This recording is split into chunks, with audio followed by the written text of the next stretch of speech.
அலைக்கும் வரஹ்மத்துல்லாஹி வபரகாத்துஹு. பறவையை அறுக்காத காரணம் என்ன? ஜுனைத் பக்தாதி ரஹ்மத்துல்லாஹி அலைஹி என்ற பெரியார் தம் சீடர்களில் ஒருவனை மிகவும் பிடிக்கும்.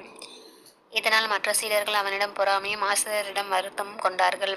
அவர் ஒருமுறை எல்லா சீடர்களையும் தம் முன் அழைத்து, ஆளுக்கு ஒரு பறவையை கொடுத்து, நீங்கள் எவரும் பார்க்காத இடத்திற்கு எடுத்துச் சென்று அறுத்து வாருங்கள் என்று சொன்னார். அவரை அன்புக்கும் மற்றவர் பொறாமைக்கும் இணக்கமான ஒருவனை தவிர மற்றவர்கள் எல்லாரும் பறவைகளின் கழுத்தை அறுத்து கொண்டு வந்தார்கள்.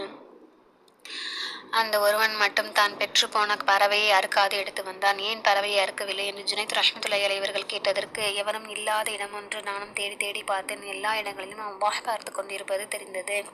அதனால் பறவையை அறுக்காமல் கொண்டு வந்து விட்டேன் என்று பதில் சொன்னான் அச்சீடன். இதனை கேட்டதும் அவனை தவறாக எண்ணி கொண்டிருந்த சீடர்கள் வெட்கி தலை குனிந்தார்கள்.